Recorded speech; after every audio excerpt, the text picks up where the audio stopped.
Hello, everyone. Welcome to the newest episode of the Geek Report. This episode will cover news in the world of movies, TV, anime, and video games for the weeks of January 12th through January 26th, 2026. Hey everyone, I hope everyone's doing good. I hope you all are doing happy, doing blessed, doing safe, and doing well.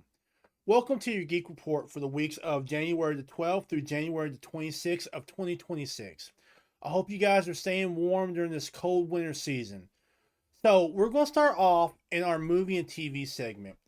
And first off, we got huge news this week that Masters of the Universe dropped their first trailer. This is the upcoming movie that is an adaptation of the property He-Man and Masters of the Universe. We're going to take a look at it, and I'm going to give you just some of my thoughts and opinions on it. Then, from the world of Star Wars, we got a new trailer for the upcoming anime series Darth Maul Shadow Lord.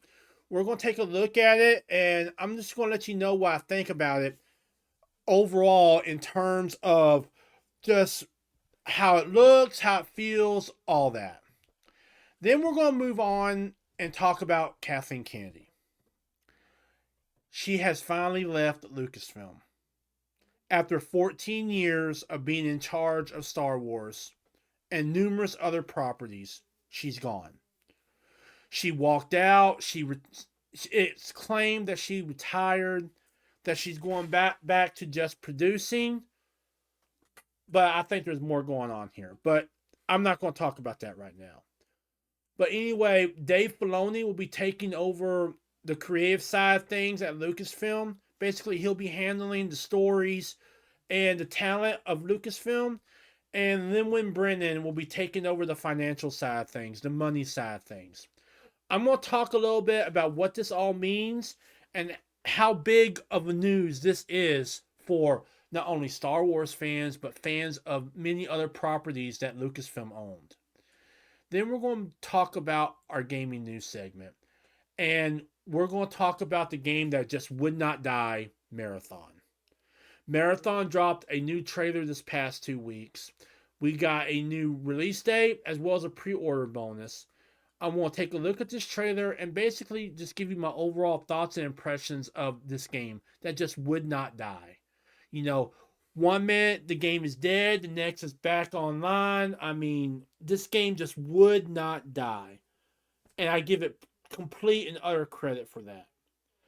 But anyway, this is your Geek Report for the weeks of January the 12th through January the 26th of 2026. Sit back, grab yourself some hot chocolate, grab yourself a cover to cover yourself up, and let's get to talking about all the news that dropped in the past 2 weeks. Now, let's begin our Geek Report in our TV and movie segment. So, let's see what big news dropped in the past 2 weeks in the world of TV, movies, and anime. Now, beginning this episode of the Geek Report, we're going to start off in our movie and TV segment. And we're going to talk about a trailer that dropped these past few weeks that goes back to a property from the 1980s. And I'm specifically talking about He-Man and Masters of the Universe. Now, this movie is just titled Masters of the Universe. Okay. And it's a live-action adaptation of the 1980s cartoon series. Now, we've already had one live-action adaptation of the series, and that was the 1980s film Masters of the Universe that starred Dolph Lundgren. And while it wasn't the greatest movie out there, I can kind of enjoy it a little bit now, okay? It's kind of one of those movies that ages like fine wine, okay? It's a silly movie that you can lose yourself in a couple of hours, okay? It doesn't try to take itself too serious. Now we got Masters of the Universe coming out.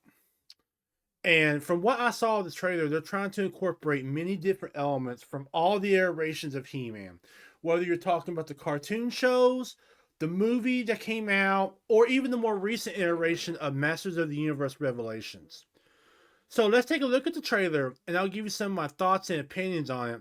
But this here is the trailer for the upcoming movie, Masters of the Universe.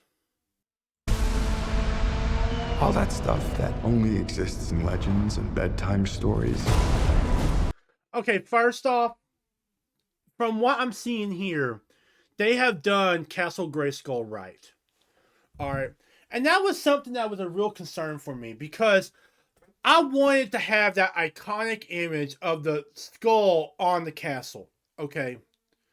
Because every kid who's ever seen He-Man has seen that castle. Okay. And I was worried that they were just going to have some random castle called Castle Grayskull. But they didn't. They actually did Castle Grayskull. And by all accounts, they did it right. Talking tigers, spaceships. Now, you listen to him saying about talking tigers and stuff. And you look here, and this looks like Eternia, a mix of magic and science. I mean, you've got spaceships in one thing, and then you hear him talking about talking tigers in the next. Okay? And magic swords that can make him. And they did the power sword right. Okay? They could have completely changed the power sword, but they didn't. They did it right. By all accounts. And as mighty as a god. Where I come from, that stuff is real.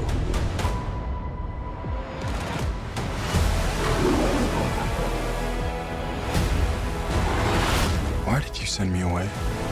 I wanted you to be safe. So I sent you to a place I knew that they'd never find you. They had me hooked, and then 37 seconds in, they do that. And you're probably wondering, well, what's so wrong with that? It's the whole pronouns thing. Okay? Why in the world would you put the pronouns in the movie at all like that? Why in the world would you do it in the first trailer? Okay? Why would you include it in any trailer when everyone is saying the same thing? We are tired of the pronouns game. Heck, just recently on an episode of Landman, they went and they made fun of pronouns, or they kind of just nuked the whole idea of pronouns to the ground. Okay? And yet you put them in this. Are you telling me that you couldn't have found a way to like remove them just for the trailer? This is a huge red flag for me. I mean, they had me hooked. You know, they had me going. You know, they had Eternia, and they had the fighting going on with magic and spaceships, and they had the Queen trying to hide Adam and all that. And then they do this. Huge red flag right there. The fact that they're putting pronouns right there smack dab. Now, maybe they were just trying to show that Prince Adam had this low-level job that completely sucked, and really his only escape was basically to live in this what he thought was a fantasy land, but he knows it's real. Okay, maybe that's what they're doing, and if they're doing that, fine. Okay, if they're doing that, fine, but they could have done it in a better way. But this does give me serious concerns that they're going to try to put like pronouns and other woke nonsense in this movie, and I hope they don't, because I am so sick and tired of them going from one property to another, whether you're talking about Star Wars, Star Trek, whatever, having to put in pronouns to appease these people who don't get that there's no such thing as pronouns. Okay, I'm sorry, I'm not going to call someone a they, them. Okay, either you're a he or she. Okay, not a they or that or whatever they come up with next. And if y'all hate me for that, I'm sorry. All right? This obsession with nerd stuff and sword things, it's not a good look. Okay, now, I get where he's coming from in this scene. And I'm going to show you again, okay? This obsession with nerd stuff and sword things, it's not a good look for a human resource. Okay, I have been down that road, and I wasn't even working. It was at school, okay? But I have been down that road where people are telling me, oh, don't get so wrapped up into Star Wars. Don't get so wrapped up into Star Trek, Firefly, Space Above and Beyond, and all this science fiction stuff. Don't get so wrapped up into it. And people will actually make fun of you and put you down and say, oh, that's not a good look, or some other thing because you are so because you get so wrapped up into what you like. All right. Now for Prince Adam, it's completely different, but I can relate to that. Okay, I can relate to someone telling me, "Don't get so wrapped up in Star Wars. Don't get so wrapped up in Star Trek. Don't get so," when they don't understand that when you work, okay, if it's a crummy job, you need a release valve. You need a place that you can go where you can lose yourself for a couple of hours. And that's why at the age I'm at, I'm in my late 40s, that I still play video games. I still, watch Star Wars and Star Trek. I still do those things because when I'm in something like that for those few minutes, I'm not in my crummy job anymore. I'm not in my crummy life anymore. Even if my life is good, and my life is good. I have been extremely blessed. There are days where you just gotta lose yourself for a couple of hours. And sitting there and having someone tell me, "Oh, it's not a good look because of your obsession with this or that." Sometimes you just gotta bite your tongue and take it. And other times you just want to cuss them out and say, "Screw you." Okay? Screw you. You know? So I can relate to that. I really can relate to that. And, it connects me with Prince Adam. And I think that's what they were trying to go for. Is whether you were a guy or a girl and you loved, He-Man, She-Ra, G.I. Joe, and all this other stuff, you want to connect with those characters. And they're doing that by basically doing what probably a lot of us geeks and nerds have done in the past, been talked down to for being obsessed about this or that.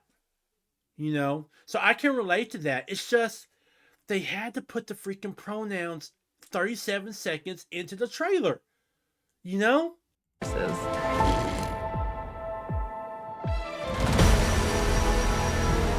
know it sounds crazy, but that sword is gonna show me the way home.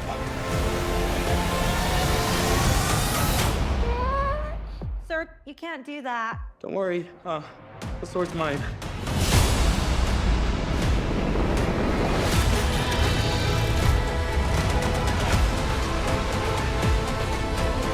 Hang on, it's about to get weird. Okay, so this is Tila, by all accounts. She was Prince Adam's best friend as he was growing up, and by all accounts, she looks good, but we haven't seen a whole lot of her. But just based on the character I'm seeing here, they're not going for the 1980s redhead. They're going for the more recent brunette version of Tila. Okay. I just hope, and I hope I'm wrong about this, but I just hope that they're not doing the whole pronoun thing with her. Okay. I hope that look, if they're going to put a pronoun thing in this movie, okay, keep it in there for like 5 seconds as a joke or something. I wish you wouldn't even put it in there as a joke. But the fact that they put it front and center has got me worried. It could just be the way they cut the trailer, but it's putting a shadow over everything. Had they not done the whole pronoun thing, okay, I'd probably be more excited to see Tila. Okay. I mean, she's the proper age. She looks to be a good actress. So, yeah, I would be more happy to see Tila. I'm just worried that they're going to make the pronouns so much a part of the story that it overlooks the story, like they've done so many other times before. Okay? Like they've done over and over again, and I'm tired of them destroying popular franchises just so they could make a statement. Okay? I don't want them doing that.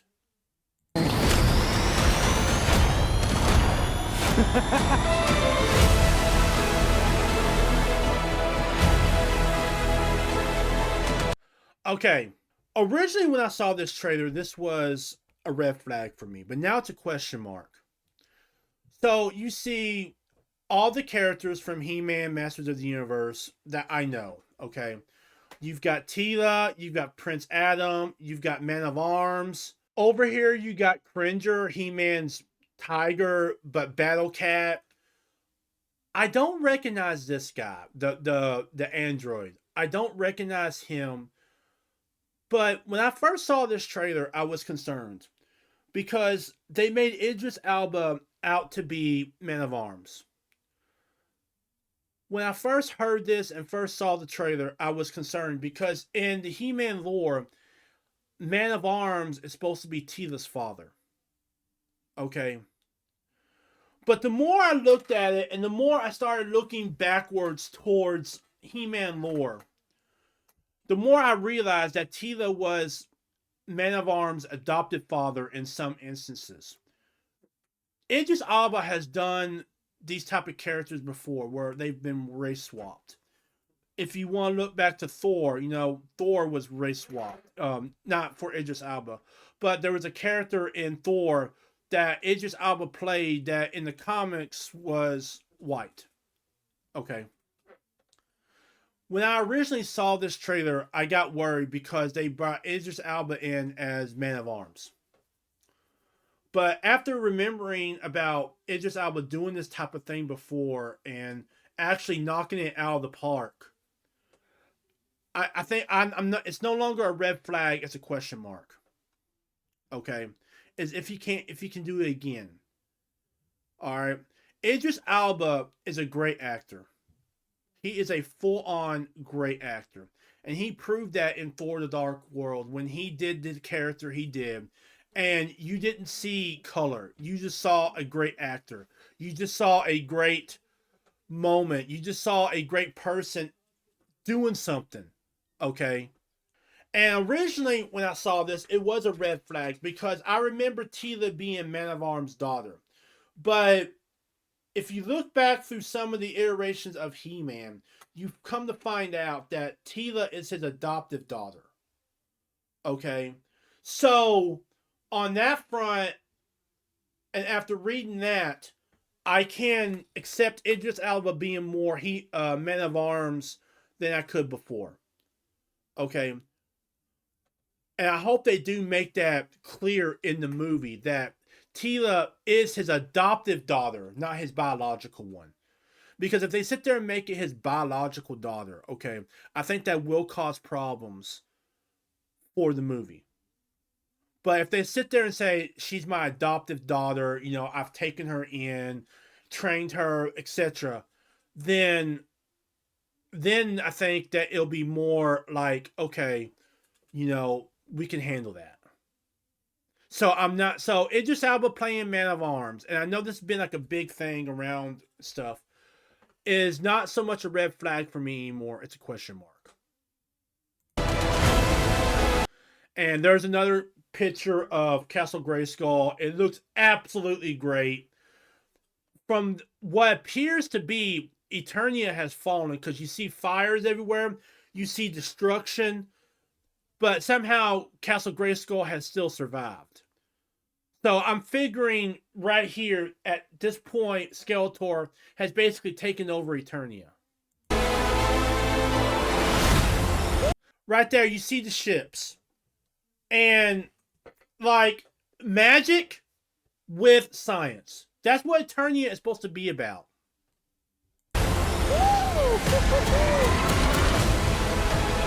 What am I supposed to do?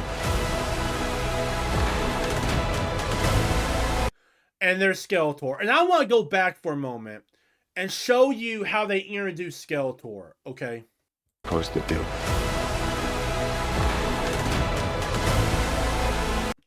I absolutely love the model they've done for Skeletor because it looks like the 1980s model that we know from the cartoons. Okay? It does not look like a Temu version that we got from the 80s movie. It does not look like something else.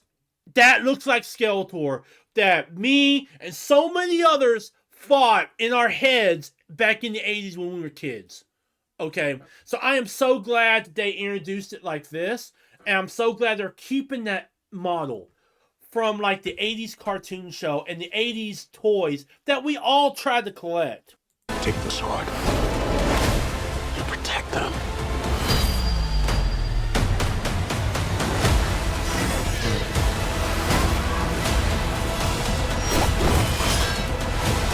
Right there, we see Tila fighting Evil Lynn. So this does make me feel more confident about Tila, and I'm glad that they do have Evil Lynn. And Evil Lynn looks like Evil Lynn. Okay? How she sounds, I don't know. Okay? But she looks like the Evil Lynn we remember back in the 80s and even the more recent iterations of it. So, yeah, I'm feeling much more confident about Tila now than I did before.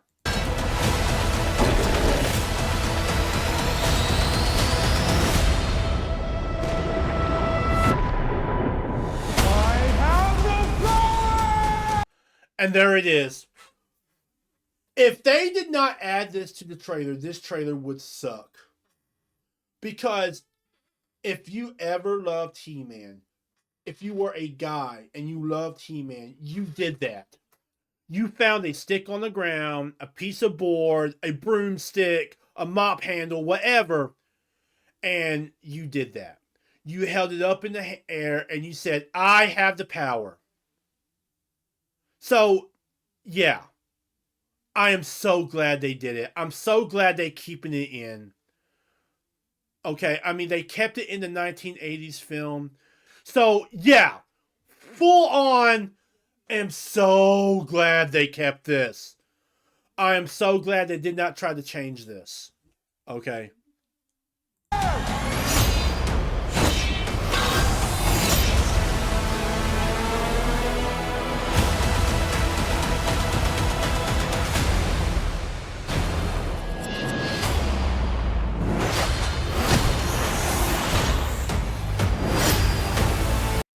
And it's coming out on June the 5th. Let me say that there was a lot to like in this trailer. Okay. I could relate to Prince Adam when he's on Earth and he's being talked down to for liking swords and magic a little too much. I can relate to that because that happened to me in school. Okay. That literally happened to me in school. All right. I think they've gotten Prince Adam down right. I know they've changed the lore a little bit to where he was fled to Earth. He was forced to flee to Earth to be protected from Skeletor. They kept the whole, like, I have the power thing in it. But there's one red flag, and that was, right here's the red flag. 37 seconds in, they do the he-him thing. And they could be trying to signify that his job sucks so bad that he needs to bury himself in a pressure valve just to get through the day. And fantasy and swords are his pressure valve. Okay? But why did they have to do it like this? And because this raises real concerns about, is this going to be another one of those properties that they destroy at the altar of trying to be politically correct? Are they going to make Tila a lesbian? Are they going to do this or do that? Are they going to change some of the characters in ways we don't exactly care for or really care about? All right, this really concerns me. And it is a huge, huge red flag. I can handle Idris Elba being Man of Arms, especially after doing some research and finding out that Tila is his adopted daughter. Okay? Because when I first saw the trailer, it was a red flag. But the more I looked into it, the more I found out that Tila is his adoptive daughter, not his biological one. So I can handle Idris Elba being Man of Arms. Okay? Because he's done that type of role before, especially in Thor. Okay? But this right here sends up a huge red flag for me. And I do not want them, like, going down this path. And the fact that they put it front and center of the trailer, 37 seconds in, causes me to have some serious, serious concerns. I mean, I really don't know what else to say. The trailer was going great until this moment. And then this kind of put a cloud over everything. Okay, and that's all it takes is for them to do that. To put a cloud over everything. But that was the trailer for Masters of the Universe. Let me say, outside of the red flag I have, it's a pretty decent trailer. Okay, I liked it a lot. Okay, but that whole he/him thing put a cloud over everything. Outside that, I really didn't have a whole lot of issues with this trailer. Really didn't have a whole lot of issues with this trailer. Nothing that would make me want to just sit there and say avoid it at all costs. But I do want to see another trailer because I do want to see more of the story and what happens in the story in the trailer. But this was Masters of the Universe. It's coming out on June the 5th. That one moment put a cloud over the entire trailer because it just makes you wonder what else are they going to do to these characters. I mean, if they put that in 37 seconds into the trailer, it kind of makes you wonder what else they've done. Okay, they should have never put it in the trailer. Okay, not even as a joke at this moment. Not even as a joke. Okay, they should have avoided it. But by all accounts, this, at least to me, this was a good trailer. Okay, but that one moment put a cloud over the entire thing. So before I say, yeah, let's go forward with this, I want to see another trailer before I say, yeah, I'm going to go see it. Because for me to see this in theaters, and it comes out in theaters in June, I have to literally get $100 to go see it. Okay? And I'm not going to waste my $100 on some woke nonsense. Continuing on with the news from TV, movies, and anime from the past 2 weeks. So, now really getting to the nitty-gritty of the movie and TV news. These past 2 weeks have seen significant changes concerning Star Wars. Okay? But before I get into the really big stuff, I want to talk about a trailer that dropped this past week. And that trailer is Star Wars Maul Shadow Lord. Now, this is an animated series that's going to start streaming in April on Disney+. And basically, it talks about Darth Maul. Now, we know at the end of episode 1, he was cut in half. Through several series like the Clone Wars and the Bad Batch, we know that Maul was brought back. Okay, that Darth Maul was brought back to life and eventually remembered that he was a Sith Lord and that he had been betrayed by Palpatine.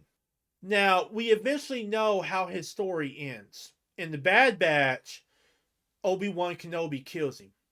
But this is kind of taking place in between the Clone Wars and the Bad Batch, where Darth Maul has become a crime lord. His rise to becoming a crime lord. So let's kind of take a look at this trailer and I'll give you some of my thoughts and opinions on it. But this here is the trailer for the upcoming animated series, Maul Shadow Lord.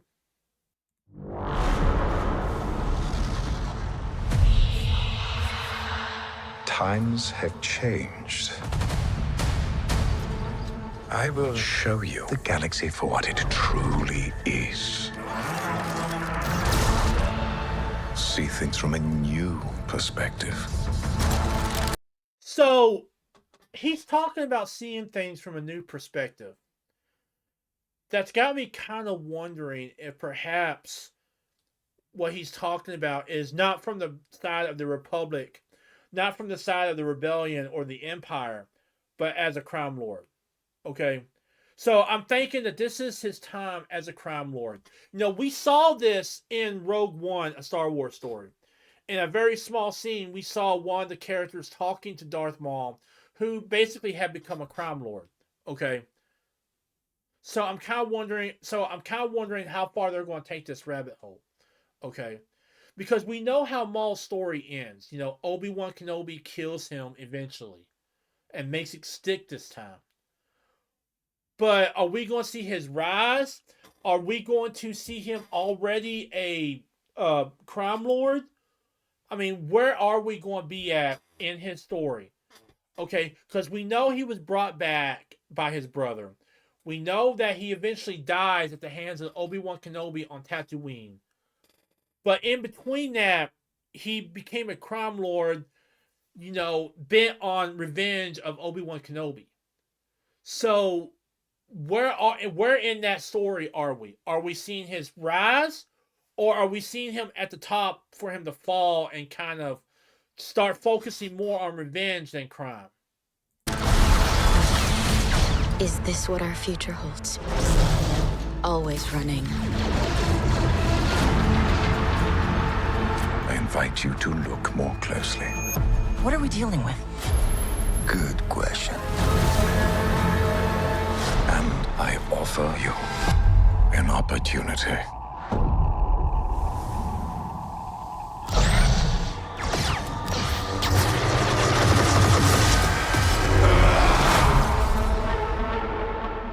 Maul.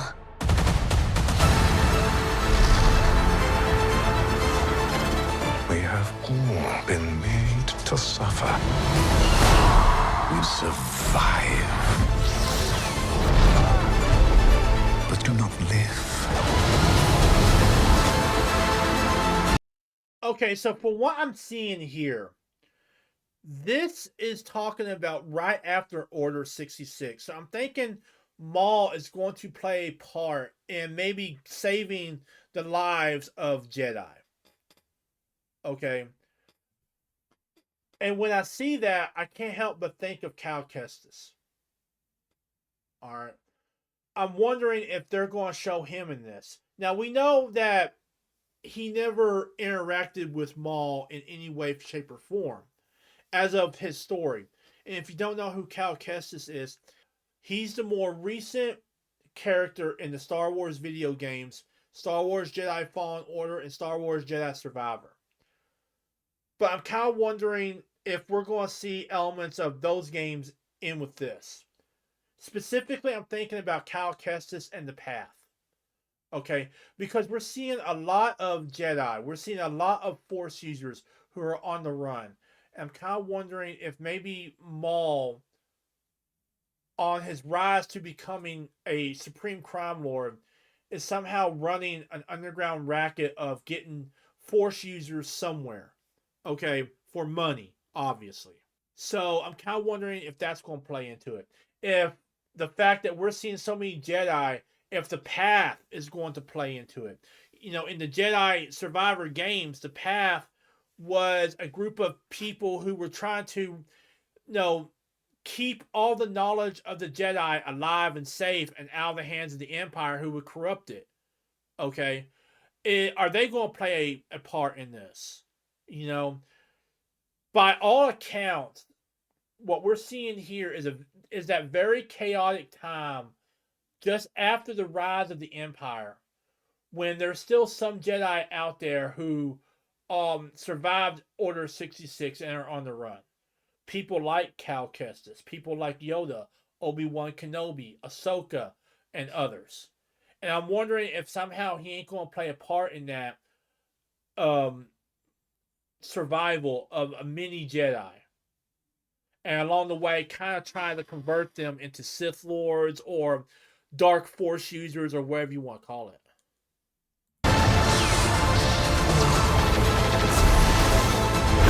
The Emperor wants you dead. Chains can be broken. Hang on! And empires can be shattered.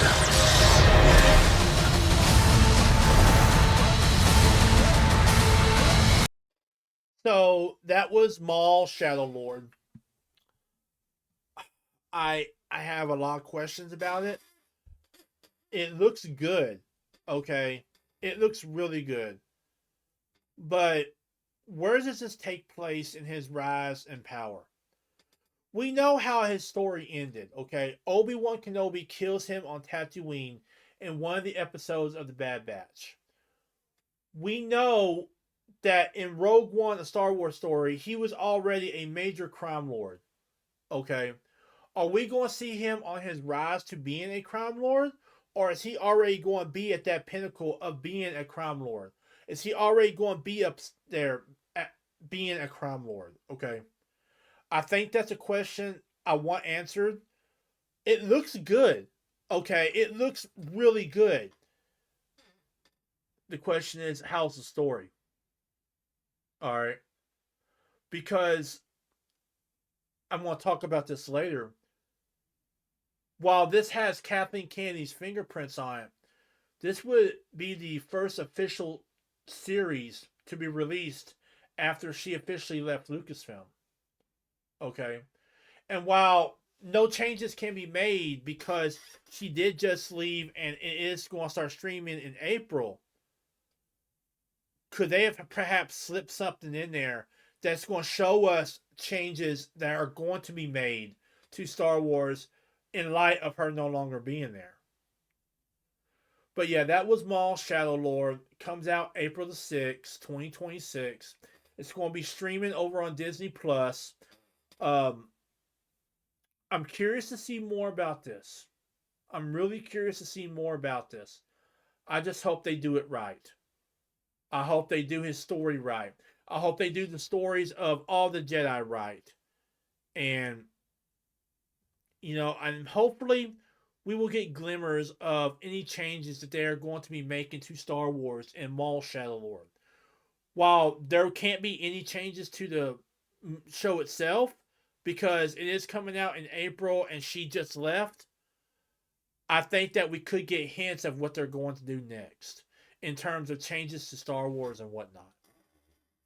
Continuing on with the news from TV, movies, and anime from the past 2 weeks. Ladies and gentlemen, let's get on with the big news of these past few weeks. January 15th, 2026 will be a day that will be remembered in history, specifically for Star Wars fans. To quote Darth Vader, it will be a day long remembered because Kathleen Kennedy left Lucasfilm, left Star Wars behind on that day. First off, we know that she's gone. We now know that Dave Filoni will be the creative director. Basically, he's going to handle creative talent and going forward with the story of what Star Wars is going to be. We know a woman by the name of Lin Brennan is going to be handling the financial side of things. Who gets paid, how much this costs, that sort of thing. But by all accounts, Kathleen Kennedy is gone. She's gone. It's over for her in terms of being with Star Wars. Now, just to get something straight, her fingerprints are still going to be on a lot of projects. We've got Maul Shadow Lord coming up. We've got Ahsoka Season 2. We've got Starfighter coming out. We've got The Mandalorian Grogu coming out this year. So these projects are still going to have her fingerprints all over them. Okay?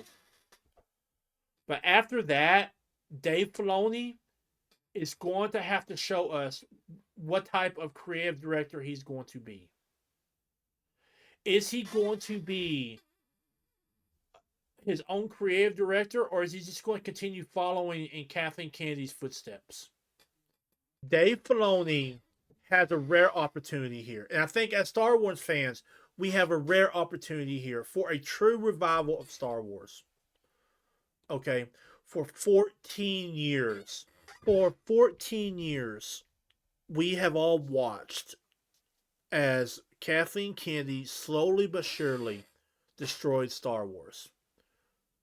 Alright? And every now and then we would get a glimmer of hope. Whether you're talking about the first 2 seasons of Mandalorian, whether you're talking about Skeleton Crew, Star Wars Visions. I mean, every time someone would take 2 steps forward, she would take 3 steps back. Whether you're talking about the Force's female stuff, whether you're talking about the Acolyte, whatever you're talking about in concerns of her. Okay? But she's gone now. And I think that with Dave Filoni and Lin Brennan, I have hope that we have a real opportunity at a real revival for Star Wars. And before I really talk about this, I'm going to give them a chance and show us that they mean business. I'm going to give them a chance to show us that they are not the same as Kathleen Kennedy. That this is not a situation where it's the new boss, same as the old boss. Okay? With that being said, though, I think that after this year, we can't really blame Kathleen Kennedy for what happens with Star Wars. All right? I think really after all the projects that have her fingerprints on them are done and out, it's going to be up to Dave and it's going to be up to Linwin to show us what they got. And I think there's a lot of stuff they can do now to prove to us that they're not like Kathleen. Okay? They've already done one thing. At Galaxy's Edge, they actually allowed Vader and Chewbacca to be at Galaxy's Edge. Before, it was only the characters that Kathleen Kennedy created. Kylo Ren, BB-8, etc. But now, you've got characters from the original trilogy at Galaxy's Edge. Okay? I think they have a real opportunity to turn Star Wars around and bring it back. Okay? But I think it's going to take some hard choices. Alright? Now, I'm pretty sure there's some type of arrangement where the projects that she was working on get put out, get filmed, all that. After that, they're going to have to make some hard choices. And I think, really, anything they do is going to be shaded by the sequel trilogy. So I think that they need to consider what the sequel trilogy is and whether or not what they got now is worth protecting or if it's worth retconning. They've got to decide what they're going to do with Jon Favreau. Is he going to still stick around? Are we going to get The Mandalorian Season 4? Not just a movie, but an actual Season 4 now? What about Gina Carano? What does this mean for her? Because I full on believe that there's some deal that was made that caused Kennedy to leave. Okay? I think this was one of those situations where Kennedy was forced out. Okay? I think that she was forced out because of the lawsuit of Gina Carano. Okay? I think that she was forced out by the Carano lawsuit and that there was a backroom deal made where she would be gone by whatever date. Okay? I fully believe that because the Carano lawsuit, the Gina Carano lawsuit that she filed was settled in September, I believe. And it is now January and she's now gone. Kathleen Kennedy is. And I think that they didn't do it right off the bat. Probably because they didn't want to arouse suspicion and think there was a quid pro quo going on. But I personally think there was some type of quid pro quo going on. And I think that it's kind of obvious that she didn't want to leave. Because if she really wanted to retire, she could have waited until Starfighter came out before she retired. And said, okay, I'm going to leave after Starfighter is out. When it releases, I'll leave and I'll put Filoni and Brennan in my place. I think, though, that she was forced out. This was one of those situations where either you walk out on your own 2 feet or you're fired. It's simple as that. Okay? And I think it was all because whatever Carano found was probably so bad that it forced them to basically kick Kathleen to the curb. Okay? Now, I'm not going to guess what that was.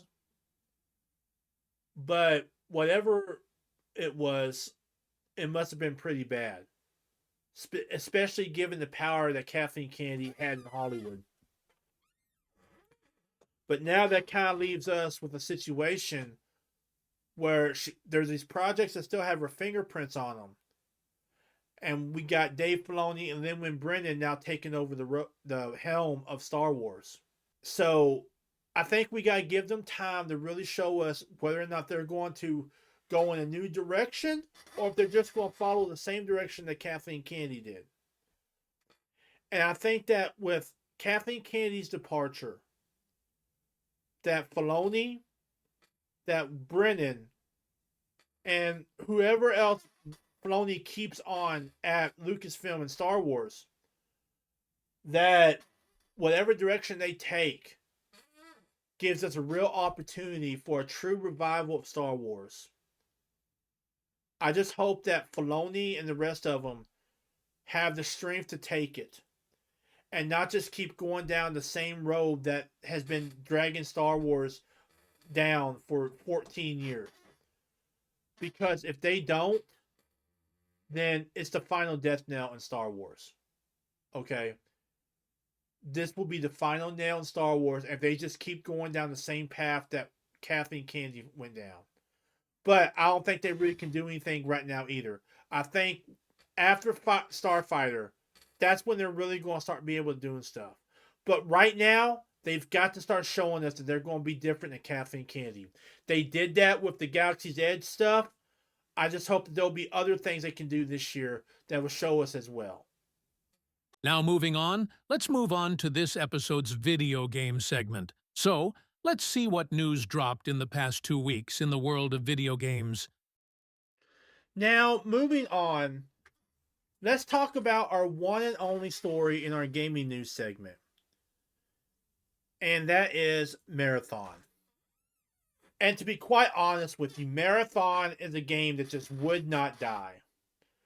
I mean, I literally thought this game was dead. I had even heard news that it was dead. But now, this next week, we got a brand new pre-order trailer for Marathon. Okay? So, I really don't know what to think of Marathon. You know, Marathon is said to be a looter shooter, extraction shooter, where you can extract and all this other stuff. And it just is the game that would not die. Okay? And I give it props for that, man. I really do. So let's take a look at the trailer for Marathon. We're going to get a release date, and we're also going to get the pre-order bonuses for it as well with this trailer. And I'm just going to give you some of my thoughts and opinions on this trailer, okay? As well as the game.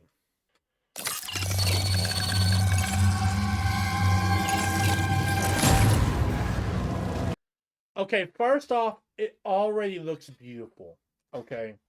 But all the trailers have looked beautiful at this point, okay?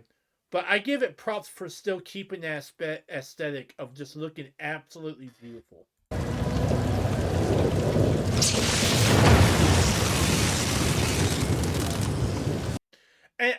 And it's coming from the same people who did Destiny and Destiny 2 as well as Halo. And you can kind of see some of those influences in with this.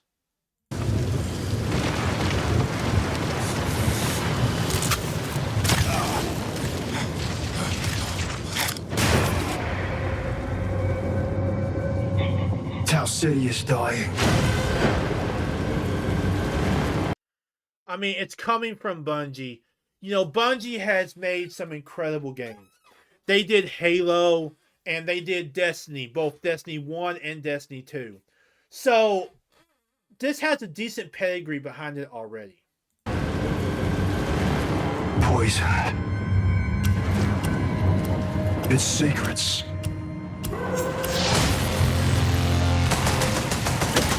Buried and rotting. With the UESC. You know, they're going for this like horror aesthetic I'm seeing, like almost like an aliens versus humans aesthetic, you know, kind of like something that's kind of reminiscent of maybe the original Alien movies, which I'm kind of digging, honestly. You know, I'm really digging the aesthetic they're going for, you know. Holding a shovel. That's where you come in, huh? A living weapon, reborn, every time you break.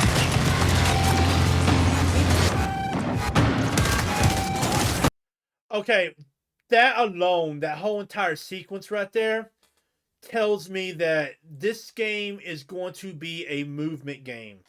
This is not going to be one of those sniper hold the point games. Every time you break.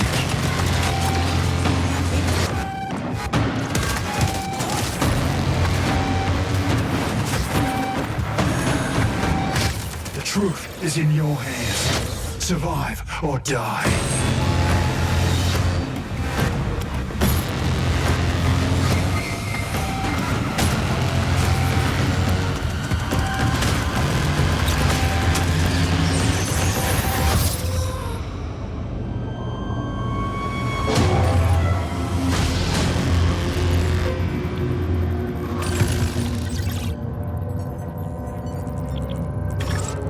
And there we got the release date, March the 5th, 2026. From what I understand, to play the game, you're going to have to shell out $40.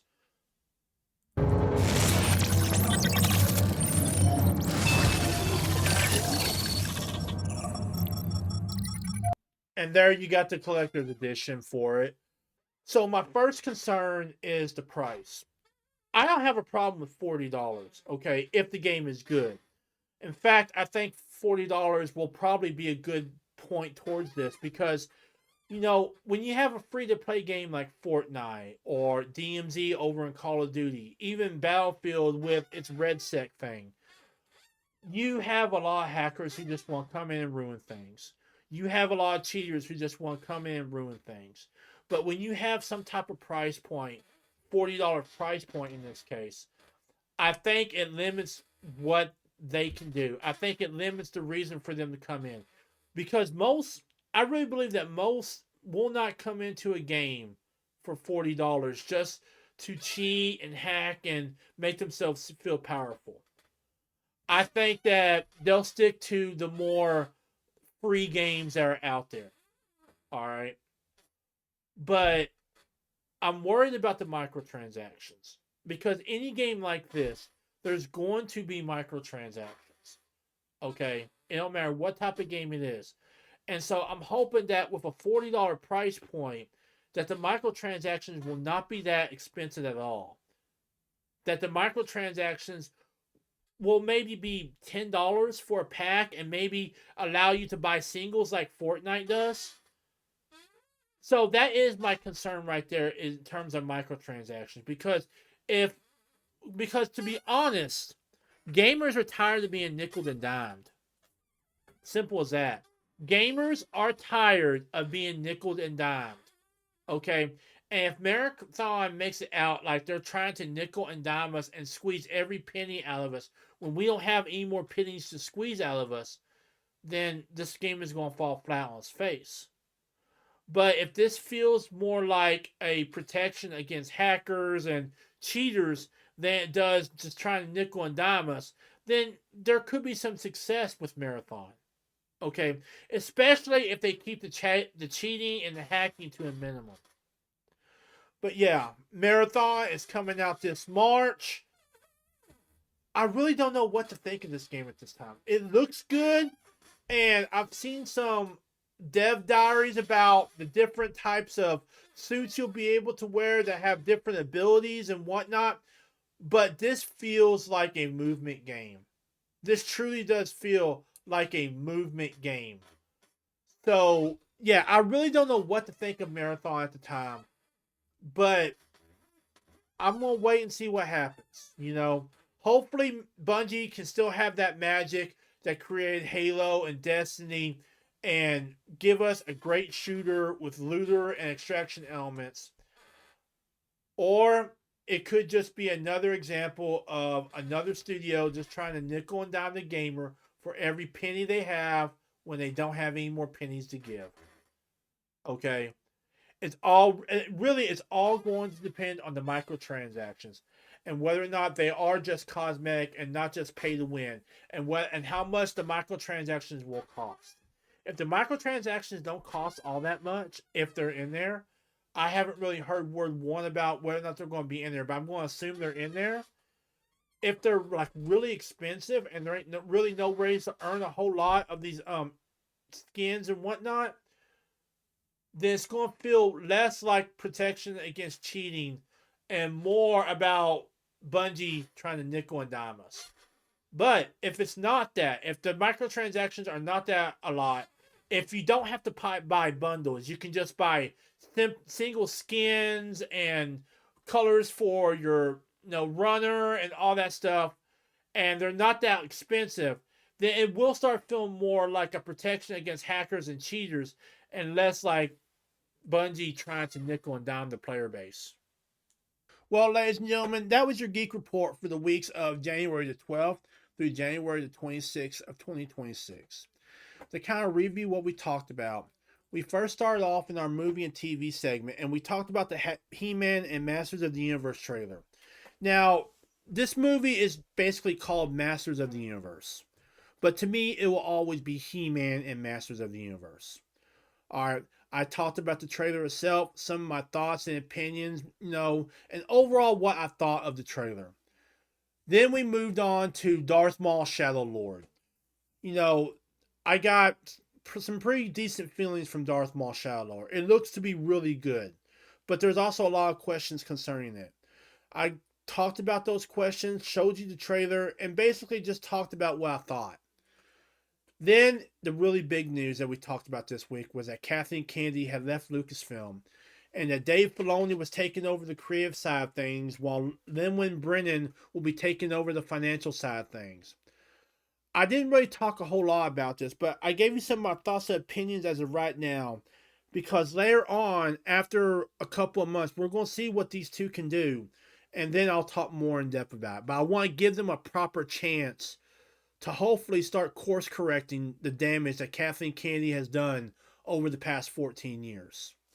Then we moved on into our gaming news segment, and what can I say? Marathon, the game that just would not die. We got a new trailer and pre-order bonus this past week in terms of what all we can pre-order and when the release date is with a new trailer. And I talked about it a little bit, and I give it props for not going down. Okay, I really do give it props. But does it extend that far? And if you watch the Geek Report, you know what I thought about Marathon in general. But anyway, this was your Geek Report for the weeks of January the 12th through January the 26th of 2026.